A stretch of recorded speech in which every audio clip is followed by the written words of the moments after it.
Good morning. Let me call to order the work session of the Mayor and Council for May 24th. It is 10 a.m. and I'm just checking to make sure I have a quorum present, although I might not have to for a work session, but anyway. Okay, here we go. First up, Tracy Jarvis. Are you doing this or is this Ron? This is Ron. A1 RA-01-22 Inline Communities LLC. This is a proposed rezoning of two vacant parcels on Old Stone Road. There'll be a public hearing on this tonight. So would you briefly introduce this, Ron? Yes, sir. Good morning, Mayor and Council. This is an application for rezoning from a single-family agricultural district AG to plan unit development by Inline Communities. This is to construct a 91-unit age-restricted single-family detached homes, 52 age-restricted townhomes, and 302 multifamily homes on the site. And there's several conditions that are also outlined here on the cover sheet as well. Okay, would you go through those conditions, though? Yes, sir. Condition number one is a receipt of a favorable sewer and water capacity letter from the city's utilities department guaranteeing availability to service all lots within the proposed development within 60 days. This letter must be on file with the city's community development department upon receipt. The applicant must address, this is number two, the applicant must address the Old Stone Road and Punkintown Road intersection in the form of a traffic study, and all recommendations of that study are to be implemented at the recommendation of the community development director and engineer. Number three, the applicant's development master plan should be entered into the legal record in addition to any and all proposed elevations, site plans, concept plans, and other representations made before the city council. And number four, which is the applicant developer slash builder agrees to a 5% cap on the number of rental units. Okay, let me look at this again. Then did this go before planning and zoning? Yes, sir. They recommended approval 5-0. Okay, you read off a number 4, though. This is the reason I'm referencing that. There's only 3 on this cover sheet. So are there 4? Yes.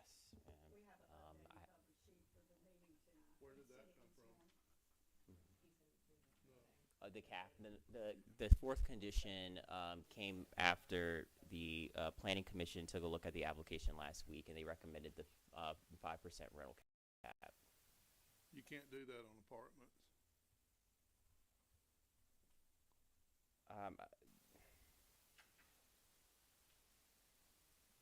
They're specifically referencing though the and I'll clarify that, but they're referencing the detached homes as well, the detached and the townhome units, anything that's owner occupied on the site.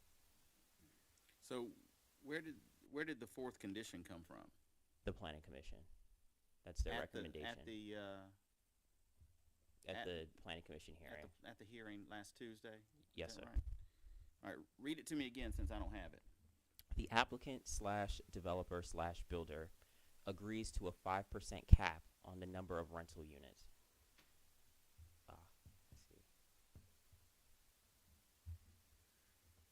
Okay, we're gonna have to. For sale units. We're gonna have to take that up when Mr. Mecklin is either here in the work session. I'll do it, or we'll take it up tonight. Okay. Okay. Council, do you have any questions for Ron at this stage? All right, if there are none, let's go ahead and move on, Ron. We're going to come back to this. All right. This is A2, RA-02-22 Inline Communities LLC, proposed rezoning of 116 Reed Road. There'll also be a public hearing on this tonight. Go ahead and introduce this item. Sure. So this is an application also for rezoning, going from single-family urban R2 to single-family attached SFA, also by Inline Communities. They're proposing to construct 181 townhome units on the site. This site was also subject to a rezoning application last year in 2021, where they were looking to build 196 single-family detached homes on the site. And that plan has now changed to propose a 35-acre section of the rear of the parcel for a city-owned park, and the front section for the 181 townhomes because of a tremendous amount of rock on the property. Okay, and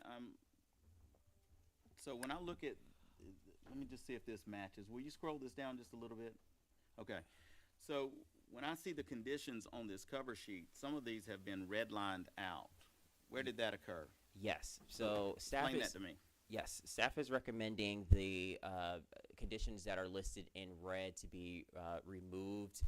The total list that you see here, numbers 1 through 15, were all of the conditions that were listed on the first rezoning application in 2021. Some of those conditions are specific to that plan that was passed in 2021 and specific to single-family detached construction.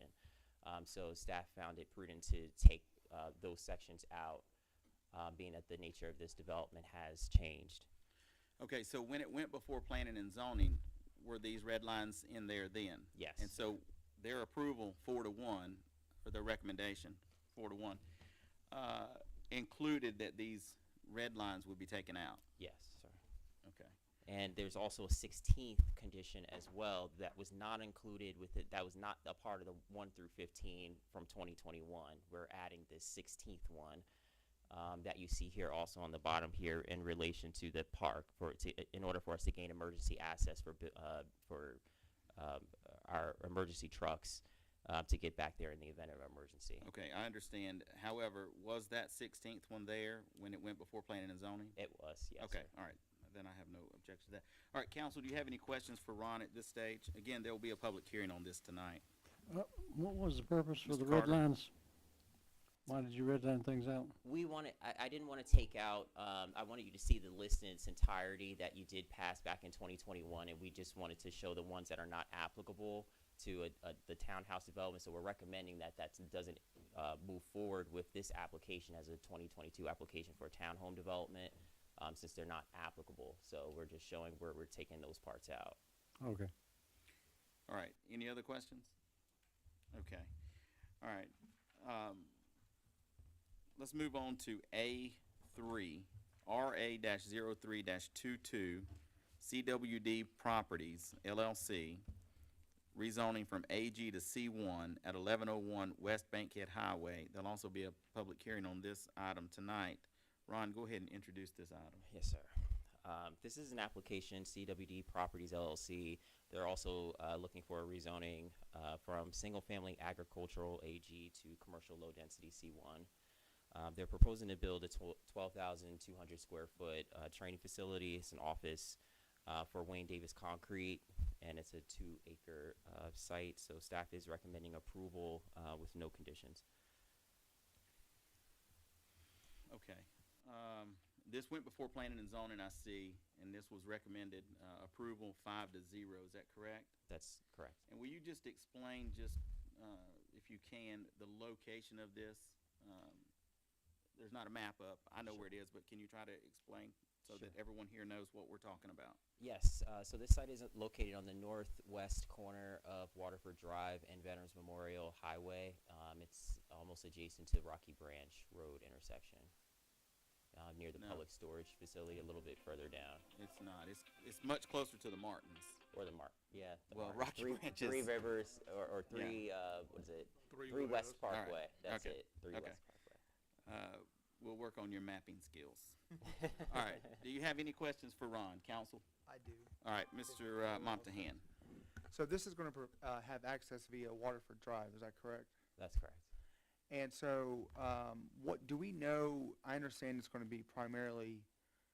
My understanding is this is going to be office staff. It's going to be a training facility, though. Is that correct? That's correct. So, what is the largest or weight vehicle that's expected to be on the premises? The applicant hasn't indicated. I'd have to defer to them tonight, or get you an answer before tonight. Okay.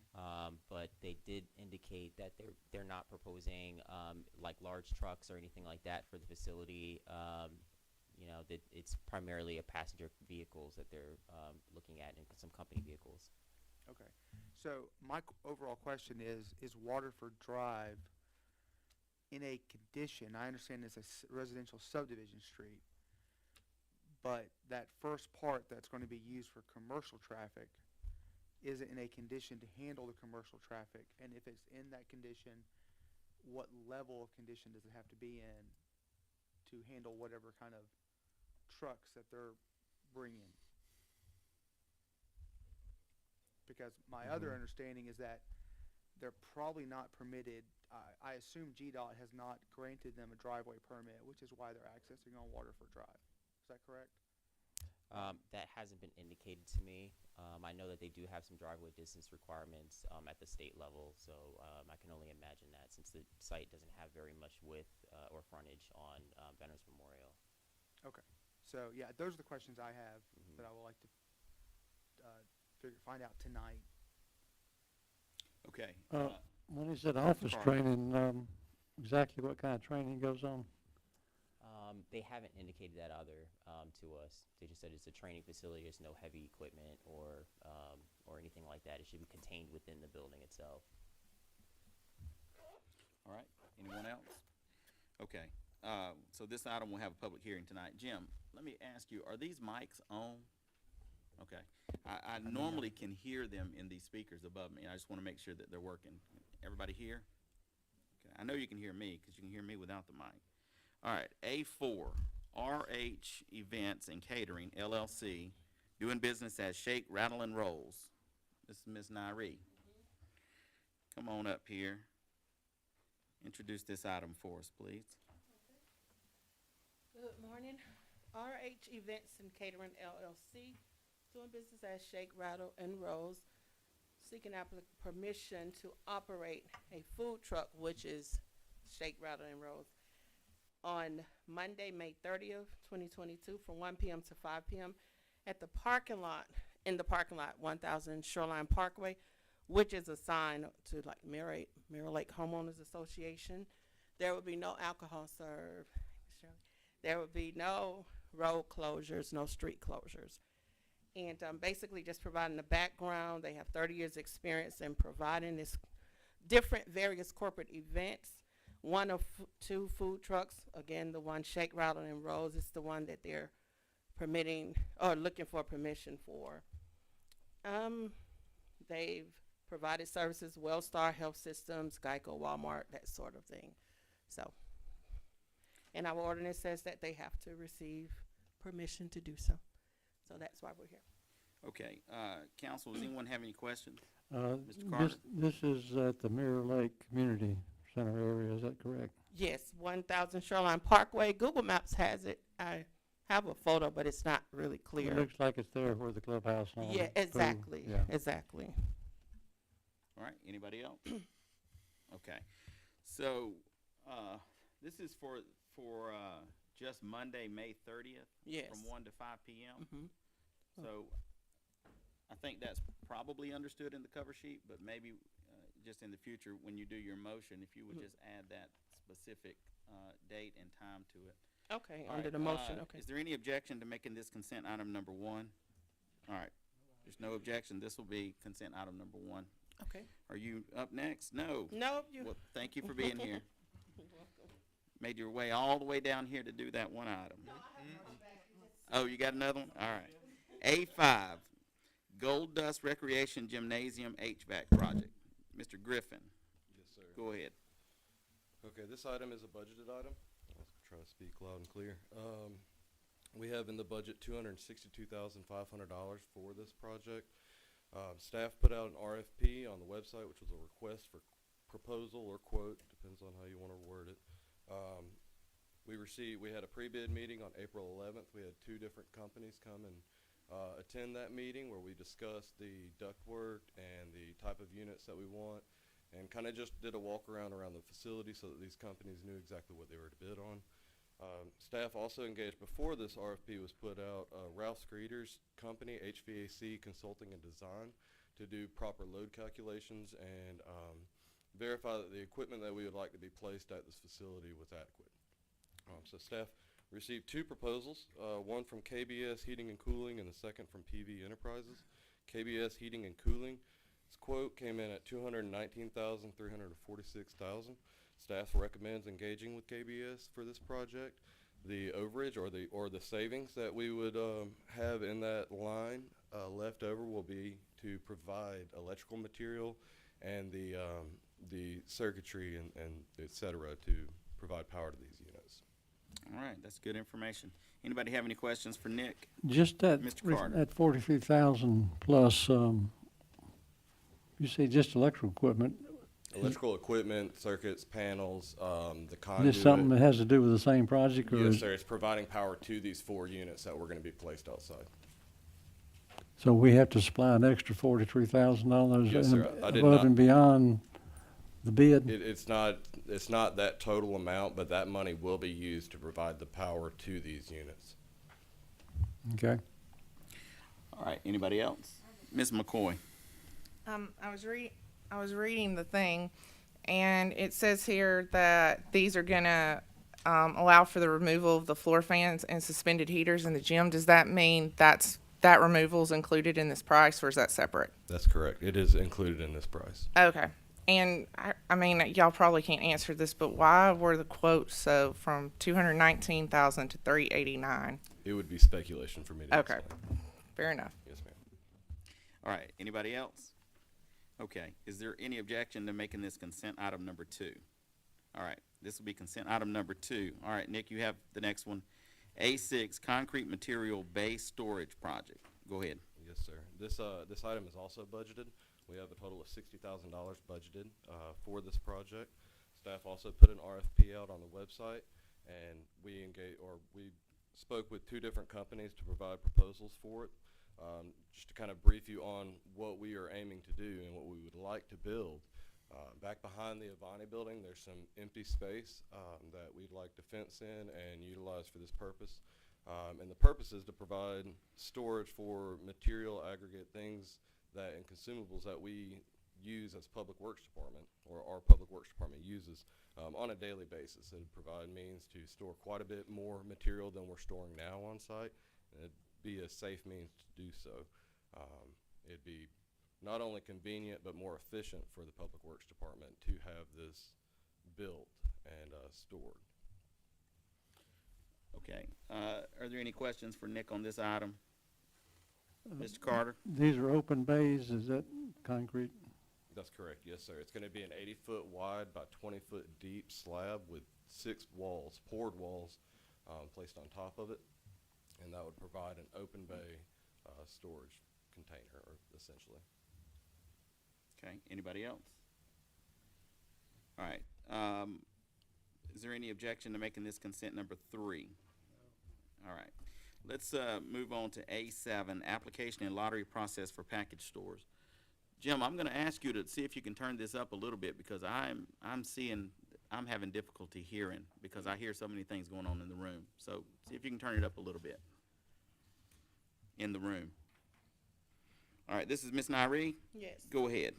Okay, on behalf of Community Development Department and in moving forward with the process of accepting applications for distilled package licensing, we are just presenting the application packet to council and the, I guess you would say the process for approval. However, I will add before we go further, we will have to come back this evening because Attorney Mecklin this morning emailed some changes he would like added to the application. He will be here tonight for the meeting. Right, okay, I saw that.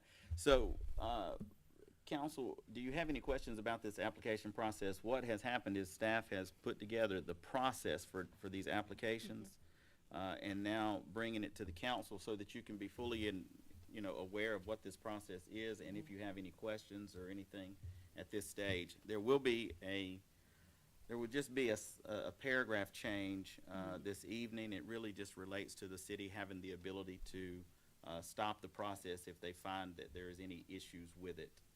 We're just going to add that to the application package. Any questions? Did we get an updated copy of what? Yes, sir, you'll have it this evening. It's just one sentence. Okay. You'll get it. All right, anybody else? Anybody have any questions? Okay, thank you, Nyree. Okay. So let's move on to B, utilities. B1, North Plant Modifications Project Change Order. Mr. Bang, good evening, sir. Good morning. Good morning. Feels like I've been here all day. This is to engage with IHC Construction for the installation of the North Plant Aerator Number 2. IHC was awarded the North Plant Modification Project last fall. That included the installation of a belt press, the piping of the second half of the disc filter, as well as the installation of the first of the 2 mechanical aerators for the aeration tank. Since the design of the scope of that project was developed, staff has identified the need to replace the second mechanical aerator for the aeration tank We are currently renting an aerator for one of those two sides until the first aerator gets installed, and then upon approval of this, we'll get the second aerator installed.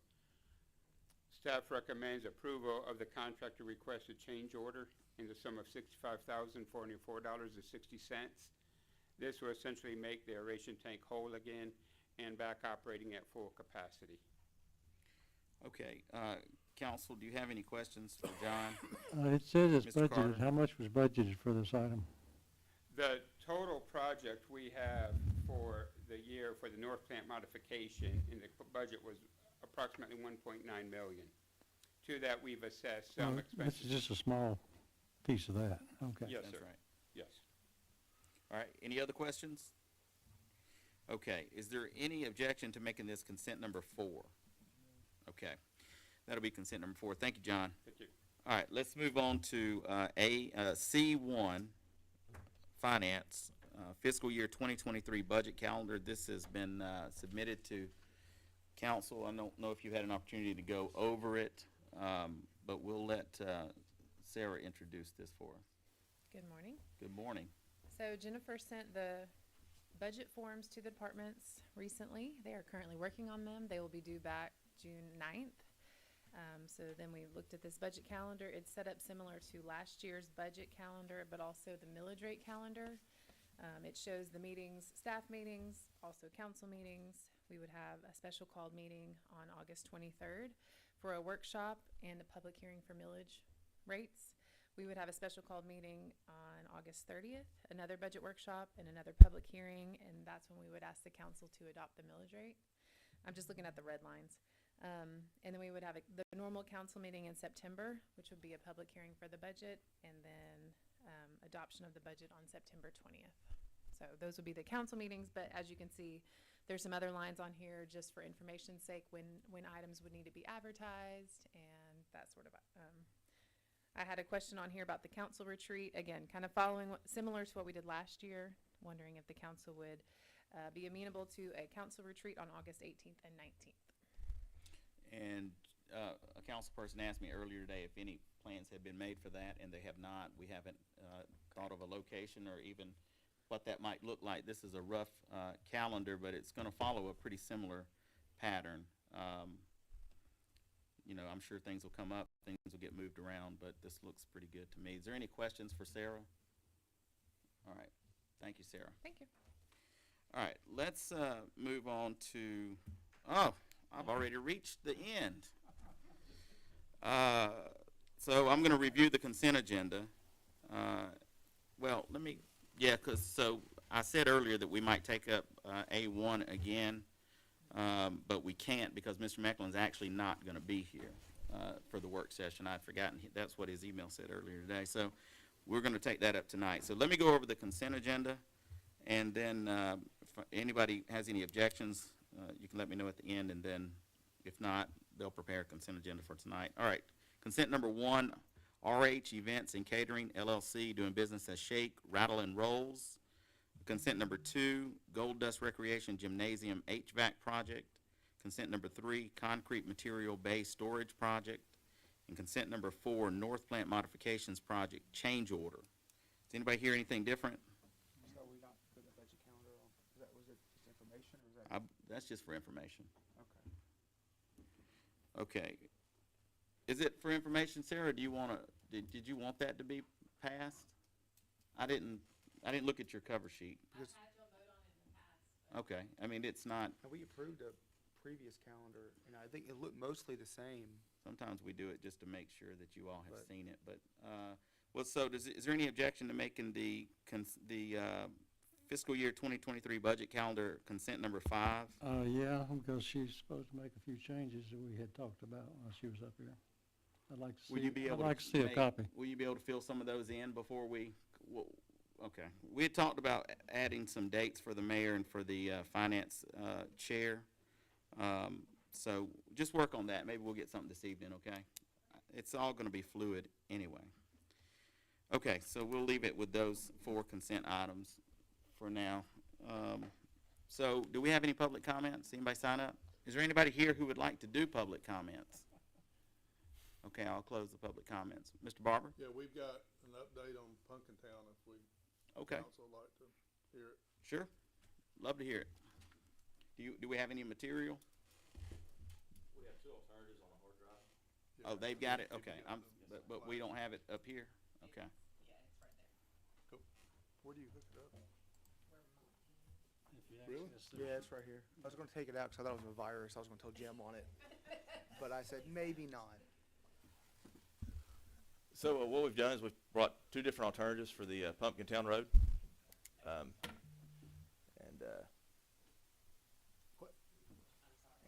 right. This first one shows that the new alignment coming from where the bypass from the GDOT is coming in, and it's gonna, that new alignment is going to come to a roundabout at Town Creek Road. Then south to a second roundabout, and then to a signal and out. We're showing I think 12-foot line. We are showing 12-foot lanes, curb and gutter throughout. We're showing a multi-use trail along what will be the east side of the road, and then that's the general layout that honestly we recommend. We think it'll make it easier for traffic to get through. It's a safer alternative, and it'll keep traffic slower speeds. Oh, it's working now. It's working. Yeah. Can you show them the detail on the median? Is that on there? Yes, you should be able to zoom in. If you could open back up, if you can see the typical section right there about in the center, if you could zoom in on that just above the north arrow, there we are. That should give Yeah.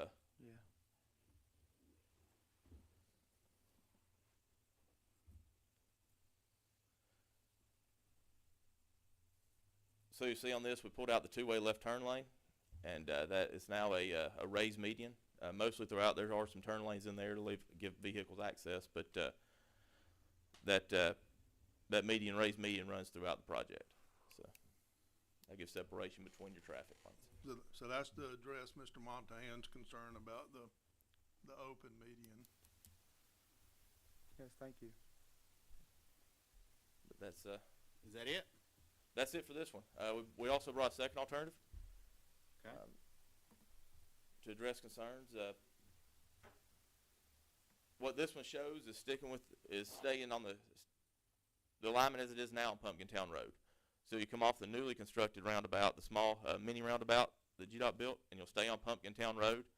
The first roundabout you'll see is taken out of the drawing. You have 2-way stop control turns, just stop control turns. It's not 2-way.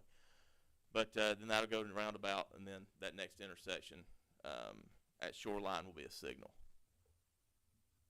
But so, same general typical section going throughout. The main difference is you don't have the leg up to the north that comes into a roundabout and goes forward. An opinion here probably may all stay clear, but if we do it this route, there's going to be congestion from trucks coming from making a right and then making another left onto Pumpkin Town Road. I think right there in that little sector along State Route 61, you're going to see a good bit of congestion there as vehicles try to maneuver back and forth, and not necessarily trucks. But just vehicles in general as they try to get onto it. So. Okay, I got it. Mr. Carter?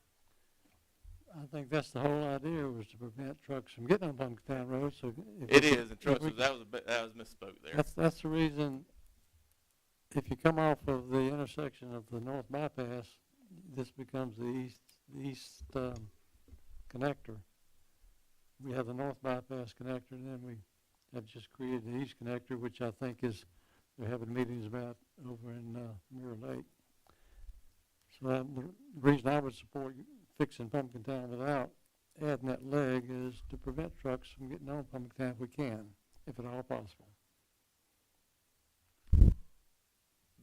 Vehicles, trucks, passenger cars, almost any vehicle is going to choose the easiest route to get to where they're going. I think almost any study you see in traffic engineering is going to follow that. Going to say that. So hopefully trucks will go north. Hopefully they'll go north and then, or not north. Yeah, I guess that's generally north, and then go the interstate that way. I think to say that all trucks will do that, I think is. I'd love to see it. It'd be great to keep them completely off of it, but I'm not sure it's really feasible, when you have a direct route to the interstate there. But that's just a thought. You know, I've seen this for years and years, and you know, I think it's going to be a struggle to keep everything off that roadway. Okay, I guess the question is gonna be, Mr. Mayor, two suggestions, how do we decide between the two? Well, we're not actually gonna try to decide this today. What this was all about, and to be fair, this is the first time I've seen this. I haven't talked to you gentlemen since you were here the last time. The idea was to try to accommodate what council had sort of indicated they would like to see. So we addressed Mr. Montahan's concerns, which similar was Ms. McCoy's concern. And this was to give you what it would look like and what their recommendation would be before we present this to the public meeting, which is on next Tuesday. Yeah. So these gentlemen will be there, my understanding, is that right? And so that's really what we're doing here today. We're not making a decision on this today. Okay, I would be interested in knowing what, Ms. McCoy, she stands on this as far as which way she wants to go with it, because it affects her ward more than it does anybody else. Yeah, I'll give her an opportunity to speak as well. But let me just see if anybody, Tom wanted to. Yeah, I think it's important to remember that back when we started working on this a couple of years ago, that the purpose of this project is a safety improvement. The purpose of this project has got nothing to do with truck traffic. That's not why we did it. We went to Carroll County to include $4 million in SPLOST to do this project because of the wreck that we had several years ago and the encouragement that we received from our city attorney that we had to make safety improvements here. We feel like that the roundabouts that we've proposed will bring the biggest benefit to a safety improvement by slowing down traffic. We feel like doing curb and gutter will slow down traffic, and that those two things will have the biggest impact on the safety of the road. The surface of the road currently is a problem, and at this point there's no way for us to get to either reasonable solution. The first solution would be to do this project, but this is a multi-year project with the current state of engineering and material and availability. It's also not cost effective for us to temporarily fix the surface. So we're in a bad place with this road, because if we spend hundreds of thousands of dollars or more just to make the surface acceptable, we're going to turn right around and dig it all up when we do full depth reclamation, when we actually do the project. At the same time, we're obligated to do the traffic light improvement because of the TAD. So we've got to do this project, right? So we're sort of like, we got to do it and we can't do it, and we got to do it and we can't do it. But when we get finished with this thing, it will not in and of itself change the behavior of drivers. People that are going to speed are going to speed. People that drive trucks are still going to get on here. We also are bringing to you in a short period a concept plan for that northeast corner. So I don't know if I can do this from here, but you see where the proposed new leg is. So that leg bisects if you see the largest parcel in that corner, that's under contract. And the engineering firm that the owners or the developer has engaged is working on a concept plan, and so we'll try to bring that the next time we talk about this, maybe in July, so that you can see what this is going to look like. Because if they come in and develop that and build a road that doesn't connect to Punkintown with a roundabout, but with just a stop sign, that's not gonna work from a traffic standpoint. So, Tom, that was actually, if you're, Yeah, I go. was actually gonna ask that question. So, even if we did option one, which is not to build the leg, we can't control whether that developer decides to build a road there anyway. right, And so, if we don't engage them to build the leg, then we don't know, then we don't have really any input or say on how they build that road.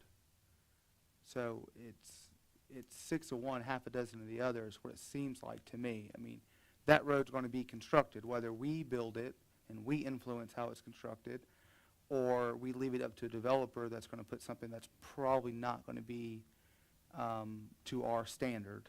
Not physical standard, but to our, maybe to our design standard. desired standard. Is that fair? Okay. It doesn't, I don't see I don't really understand how it is, we don't have any control over how he would construct that leg, because the city has to approve plans, and they have to have our okay before they can move forward with that. Right, but it'll be just like, when you build a new subdivision and they build roads in there, they're gonna design the roads that best fit. And You then we know. have to approve them. If we don't approve them, we got to go back to the drawing board. But we All right, can't let's- outright, All right, I gentlemen. don't, okay. Fair enough. Yeah, all right, Tom, you wanna add something? Okay. Well, so, but I think I understand what you're trying to say. I understand both of your points, but at the end of the day, the person who pays for it is gonna have by far the most, decision-making on what gets built. So irrespective of whether we, actually have the final say to approve any project, the reality is, we will approve whatever is within our code if it meets the minimum code, and if we don't, they'll go get a lawyer and they'll make sure that we do approve it. And then they'll start making the decisions for us, which is why we're careful to try to vet everything before we get there. My biggest concern all along has been that I have watched Villa Rica throw good money after bad many, many times, and I can't tell you how many meetings I sit in where we're redoing something that we did wrong or did a Band-Aid for originally. I was out there on that road. I know what's under that pavement. That is not something you want to go look at, because if you did, you'd be scared to drive down the road. We have to do this improvement over there, as Tom said.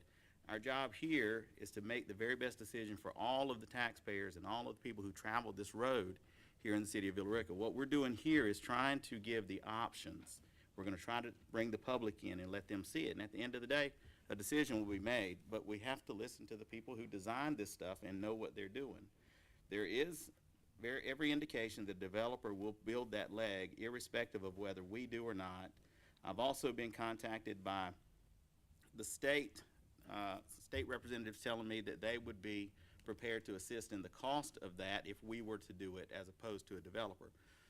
So there's more on the table here than just what just the ideas of whether we'd like to do it this way or some other way. Is there any other questions, Ms. McCoy? No, I was just really gonna make a statement, is that I have heard from people in my ward, and the truck traffic is a major concern for them. And they don't want trucks on that road. So I think that's gonna be our quandary, is how to kind of marry that safety and the road and, commerce with limiting truck traffic on there. So I do know that that is their main concern.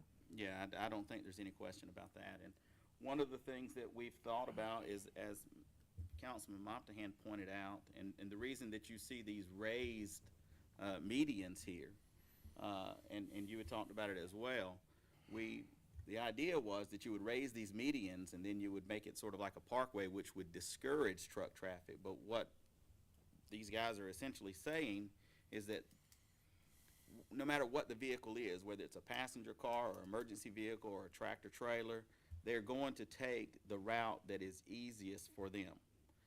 There's just no way that we're going to stop all truck traffic on Punkintown Road by fiat or any other way.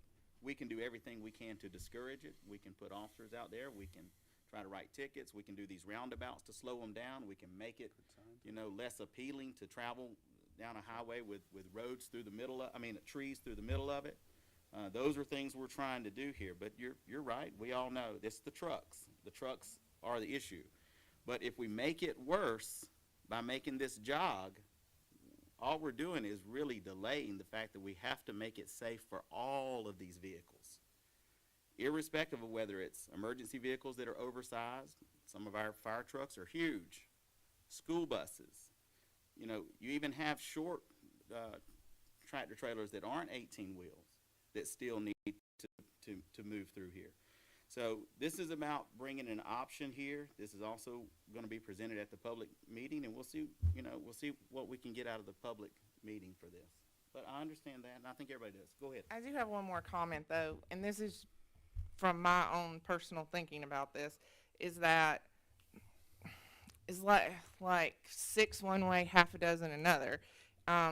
If we build this and we have the sidewalks like that has talked about up there, and it's safer and everything, that is going to be better for like pedestrian traffic and golf carts and stuff like that.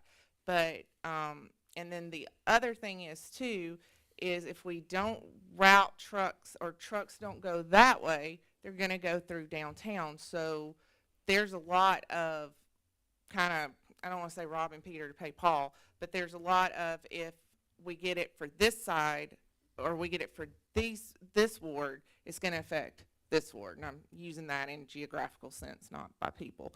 But because if we get the trucks out of this, they're going to go through downtown. And then that's going to make downtown harder for golf carts and pedestrians. That's just my own personal thought on this. So I think what you're saying is no matter which we choose, there are consequences for it. Unfortunately, yes. And that makes good sense. All right, gentlemen, do you have anything else to add? No, not if that's all the questions. Okay. Does anybody have any questions for these guys? All right, Tom, you want to add anything else? All right, I thank y'all for being here. This is the first time I've seen this. Would y'all email this to the council, or get it to the city clerk and have her, because I haven't seen it before. All right, thank you. All right, Tom, you got anything else? No, sir. All right. Okay, if there is nothing else, we've created the consent agenda, and I will adjourn this meeting. Where is my gavel?